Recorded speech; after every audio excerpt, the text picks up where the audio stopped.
Hello and welcome to Network. My name is Spomele Lezondi. It's also a week of big announcements as Facebook announced its planned acquisition of WhatsApp.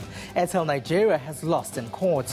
Tonight we are discussing Wi-Fi in township schools in Cape Town. The CSIR is also here to tell us about its work with the police. We are live. Find us on SABC Network on Facebook and Twitter. News Network at sabc.co.za and email. Let's start with your technology and social media news now.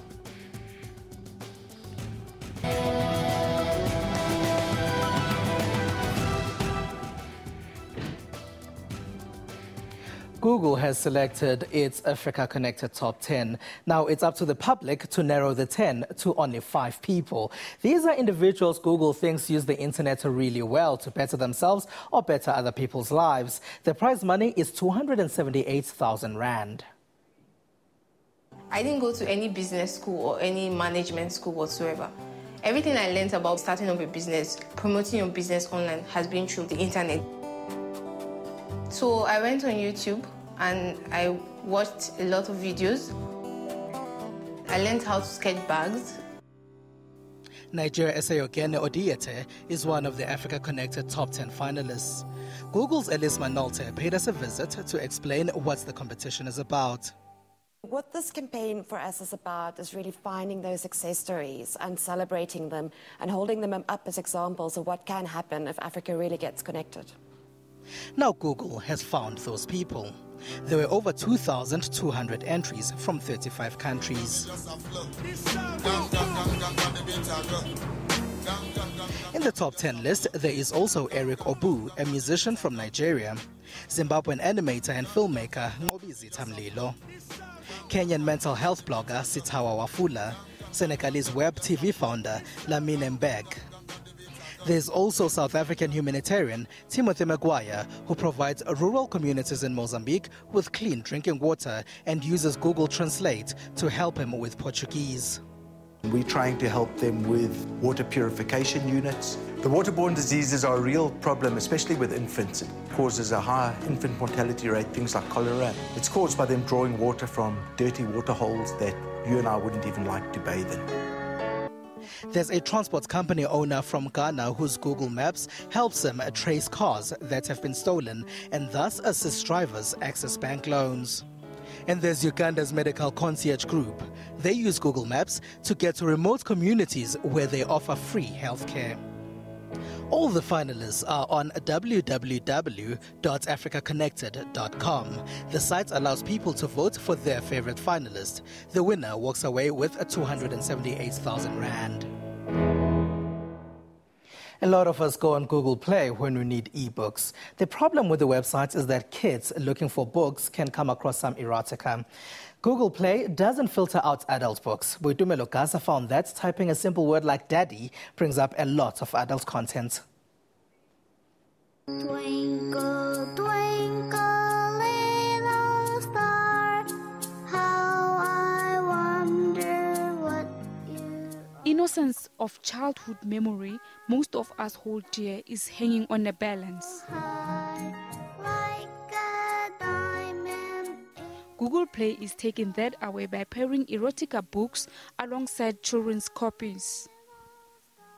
Tech-savvy kids can access hundreds of pornographic images and books depicting sadistic acts while searching for ebooks on Google Play Store. The store openly advertised the fact that they contain hundreds of graphic images and free samples are available to download. They can be accessed on computers, tablets, and mobile phones. Despite the graphic nature of the images, Google has no age verification in place or parental restrictions, other than requiring a child to declare that they are aged 13 and above to use the Google Play Store.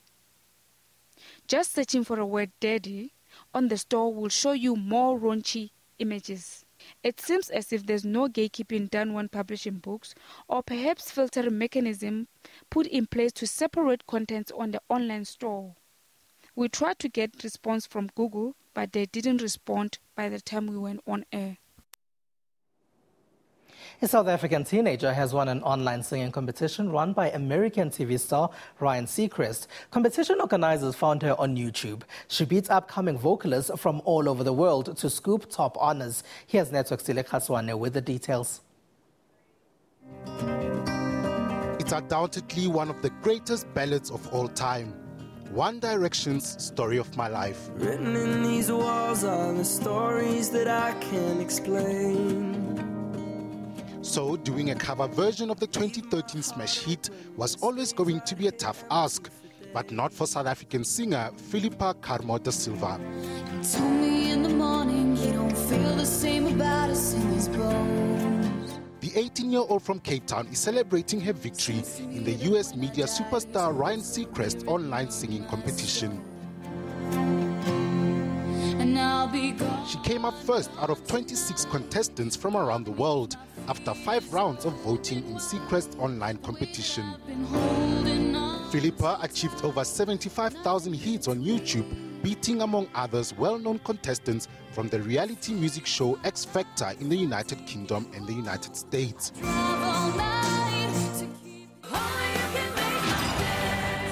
Breakfast show Espresso on SABC. Speaking on the SABC's Espresso Breakfast show, Philippa says it's exactly this reason she's honored to have won the online competition. It's amazing because, first of all, it was an honor to be put into that competition with those people anyway, you know, and to have gotten as far as I did, it's amazing. It's an honor because, you know, these people already, you know, have fan bases and they're already well known. Yeah, exactly. So I think it does give me, a lot. I feel really humbled. It just makes me feel so incredible. The announcement of the competition winner was posted on the Ryan Seacrest website.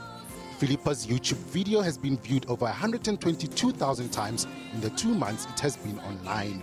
This makes it one of the most watched South African music videos on YouTube. Tanzania is planning to introduce a national broadband strategy. The Ministry of Communications, Science and Technology says this is to map out internet strategic vision in the country. The government says this is because it's been proven that a broadband penetration increase of 10% results in GDP increase of 1.3%. The strategy will be introduced in phases. A Nigerian court says Econet is still shareholder in Airtel in the country. Bardi Airtel had gone to court to quash that decision, which was upheld by 2 lower courts. Airtel Nigeria is part of the African telecoms business that Bardi acquired from Zain for about 200 billion rand. An earlier judgment says Bardi Airtel must now make payouts of about 3 billion rand, but the mobile network phone operator says it's going to the Supreme Court of Nigeria to appeal the decision. Mark Zuckerberg made one of social media's largest purchases this week. The Facebook founder bought the cell phone chat application WhatsApp. Producer Lebo Sejage tells us more. First, it was the photo-sharing application, Instagram. And now it's the popular smartphone instant messaging service, WhatsApp. Looks like Facebook is well on its way to acquiring the social media industry. But this afternoon, we entered into an agreement to acquire WhatsApp. The combination of WhatsApp and Facebook will allow us to deliver new and engaging mobile experiences, connect many more people around the world. Founded in 2009 by former Yahoo employees Brian Acton and Jan Koum, WhatsApp Messenger has taken the instant messaging market by storm across the world, boasting over 19 billion messages sent every day. It was to build a service that could be used by everyone, across every platform and every phone. And that would be a better alternative to SMS as well. Inc. seems to be satisfied with adding over a record-breaking 207 billion rand into their bank account. What's much of what we set out to do, but we still have a lot more work to do. That's why I'm very excited for us to be combining with Facebook. The acquisition was made on February 19th, and experts seem to think that this move will change the face of communication. We were invited to Nokia's device showcase not so long ago. Network producer Lebo Sejage got to play with one of the phablets that were launched there. Let's hear what she has to say about the Nokia Lumia 1520. This is the Nokia Lumia 1520. Boasting a 6-inch HD display screen, this is no ordinary handset but a mix between a tablet and a phone, making it the so-called phablet. The smartphone is slimmer and lighter compared to its Lumia range predecessors. The Windows 8-powered smartphone boasts 32 gigabyte storage space and a 3,400 milliamps hour battery life, enabling it to last longer than most smartphones. I tested this by using the phone for about 24 hours straight without it needing to be charged. It comes with an array of features displayed on the phone's homepage, making it easier to navigate. The device's 20-megapixel PureView camera is an average for professional photographers, while amateurs like myself give it 2 thumbs up. Nokia South Africa revealed the smartphones on the 11th of February. It is now available in the country's cell phone network stores at a retail price of about 9,500. It's open warfare on the streets of China, and the main battlefield is taking place on smartphones. China's internet giants Tencent and Alibaba are throwing billions of rand into taxi hailing and other applications. Their main aim is to win the mobile payment war in the taxi industry. Tech-savvy taxi driver Mao Huai has 3 mobile phones and a wireless router in his car. He uses both Tencent and Alibaba apps to maximize his payments.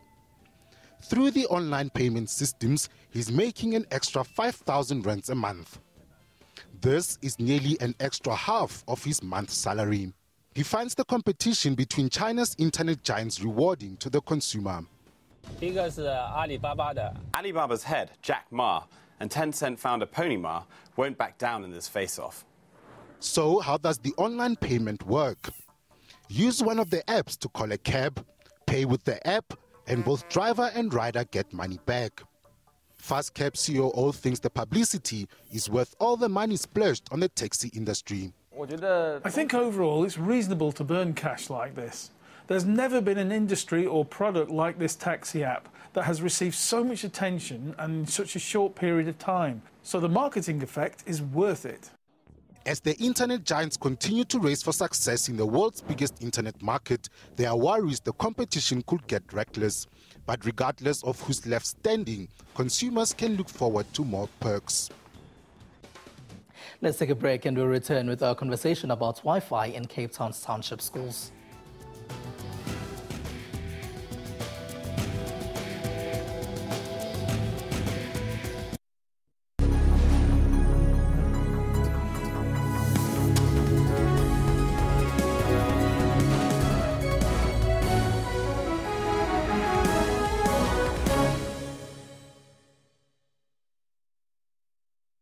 Boys, let's have the biggest bra in the world. Biggest bra! It's gonna be amazing! I want you to picture 8 kilometers of water. From Cape Town to Kimberley. Get ready to dry in 5, 4, 3, 2, 1.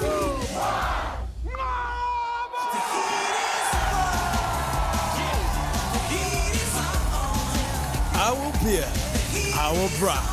It all comes together with a cast. You know what I like about coffee? Tell me. It's simple. You roast it, you grind it, you make it. Done. Well, there's a bit more to it than that, actually. Okay, explain. Think about it. The farmer has to know where to plant, when to plant, and when it's going to rain. Mm-hmm. The buyer needs to know when to buy, how much to pay, and how much is too much. And the trucks need to know when to collect, how to get there, and where to go. Okay. For all that, you need a satellite. A satellite? Yeah, to talk to the trucks, and the ships at the harbor, and the factory. And the factory needs to talk to the package designer. Okay, so where's the coffee in all this? I don't know, in a big warehouse somewhere. Which, by the way, needs to talk to the smaller warehouse to make sure that every farmer gets paid on time in the right currency. Only then do we get to talk over this cup of coffee. So who does all of that? Who knows?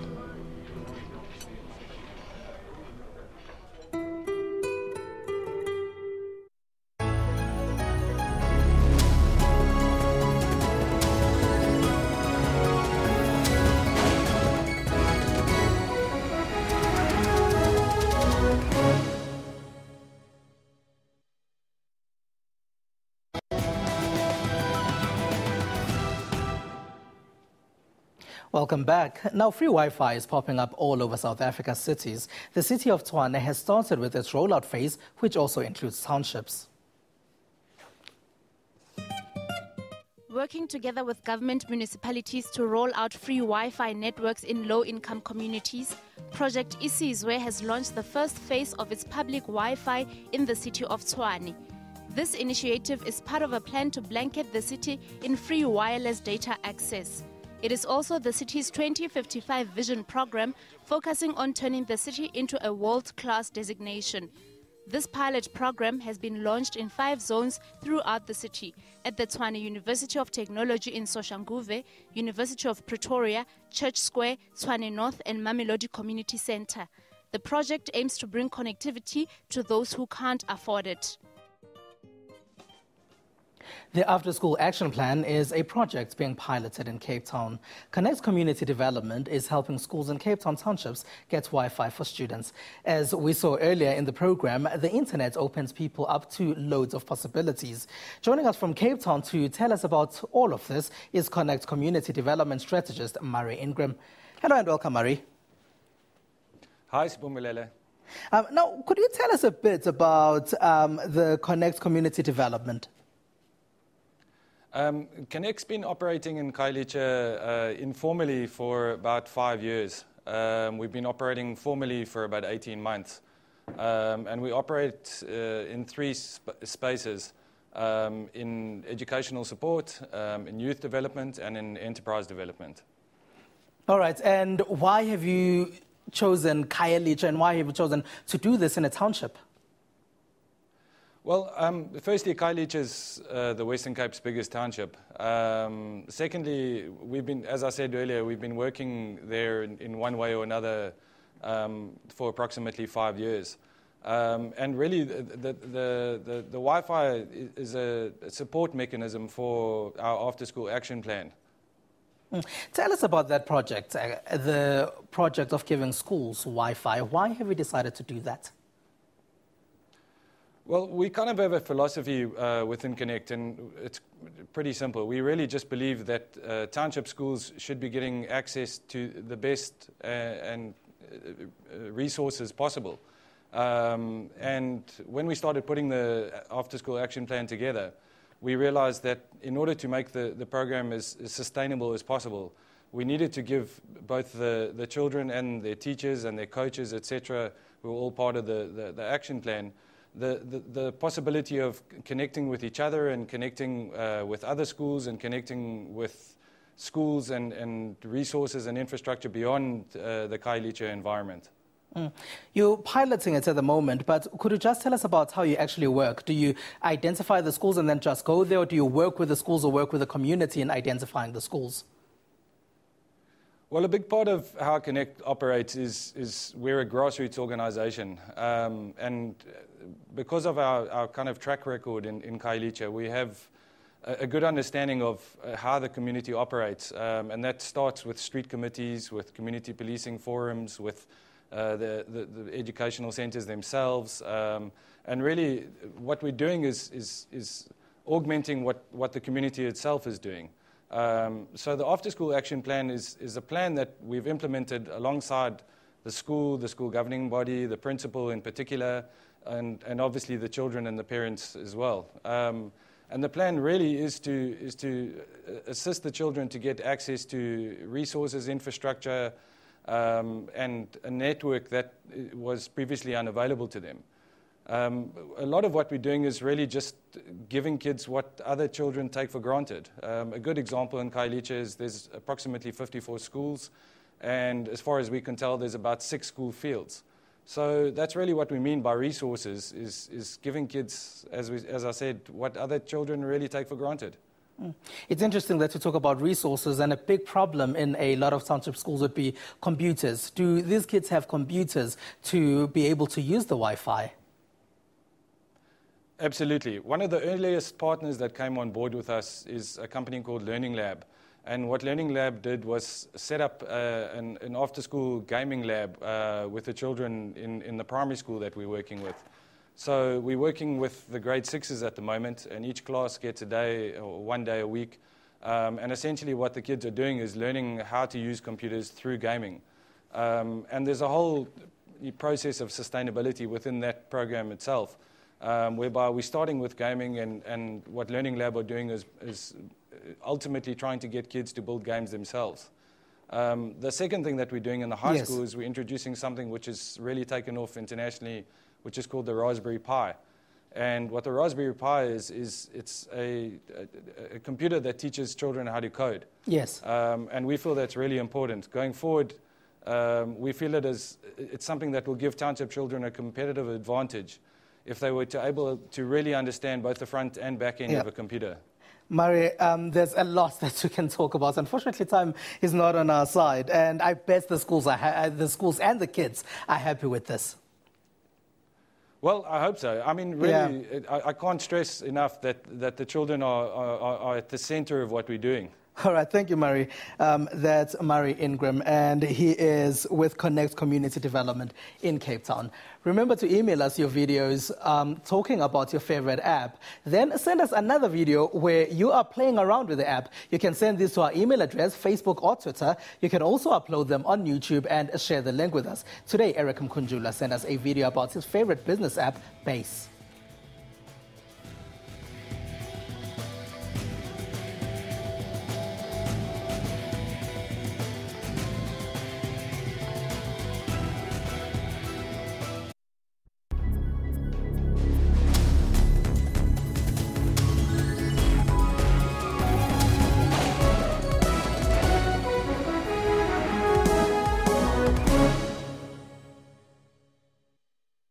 A very warm welcome to you at home. This is Afro Showbiz News, the show that brings you all things art and entertainment from around the African continent. Tunisian rapper Ben Ahmed, better known as Clay BBJ, has been released after spending 2 weeks in prison. The arrest came after he was accused of insulting security and violating public morals.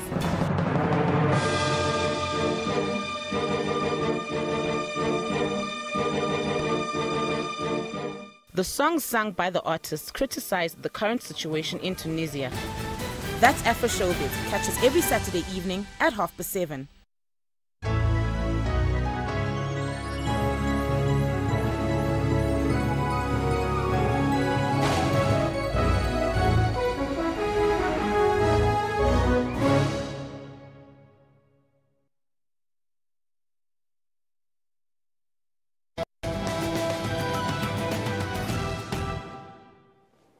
Welcome back. All right, let's take a look at Eric Mkunjula talking about that app that we spoke about before the break.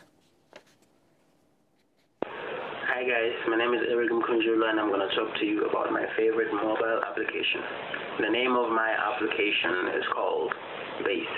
Base is a new and powerful mobile customer relationships management application. It is very simple to use. You can manage your business leads, your business deals, your business tasks anywhere and effortlessly without rushing back to the office to say, okay, I'm going to finish up 1, 2, 3, 1, 2, 3. You do it wherever you are as long as you have internet.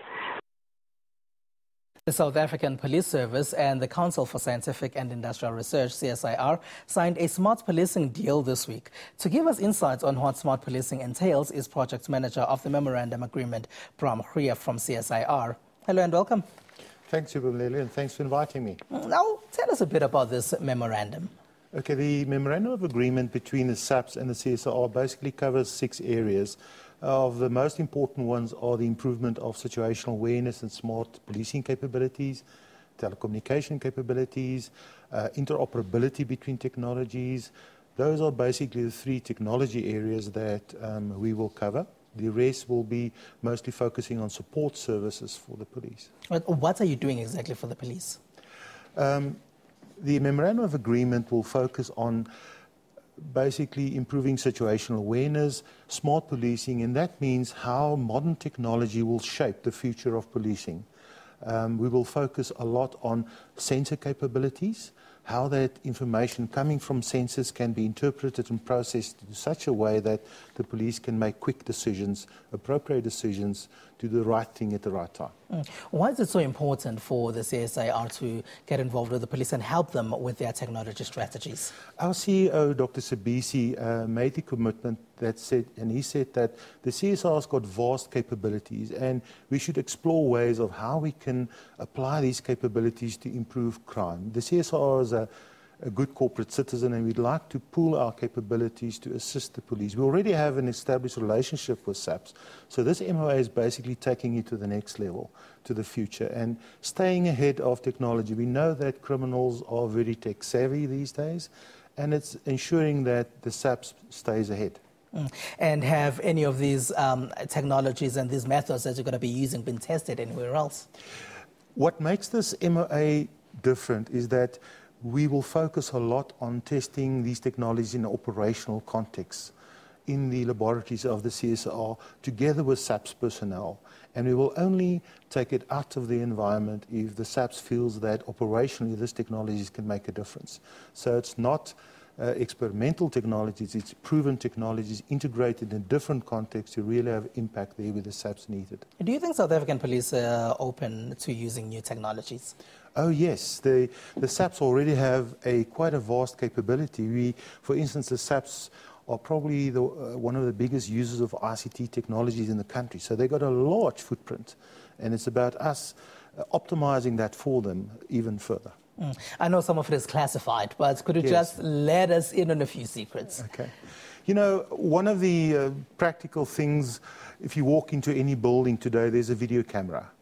And one of the issues that the SABC brought to us to say that, you know, the quality of video images aren't that usable sometimes. So some of the technologies will focus on improving visual sensing capabilities of police to really use that in court and when they really have to make a decision on where it's very important, we will enhance those images for them, for instance, to make sure that they can make decisions on that. And when will you start seeing some of these improvements? Very soon, I believe already in this year. The next step for us is to set up a governance structure between the CSIR and SABC, and that governance structure will determine how these technologies will be implemented where and when. So we'll see it in the next months already. All right, Bram Krier from CSIR, thank you very much for being a part of our network tonight. Thank you very much. That's right. And that's all we have for you.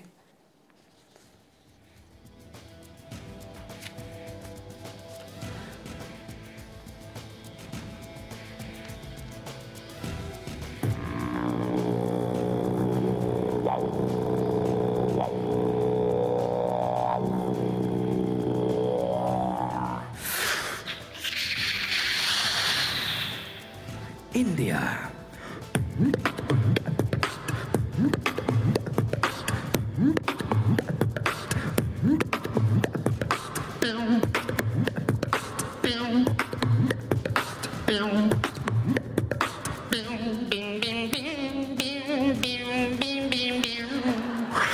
China.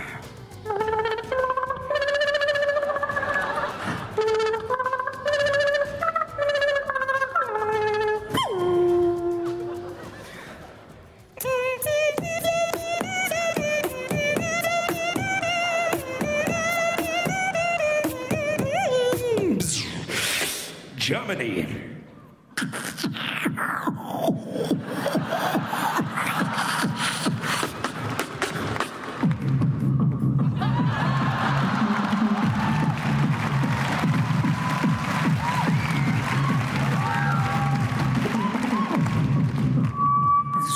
Party, party, yeah.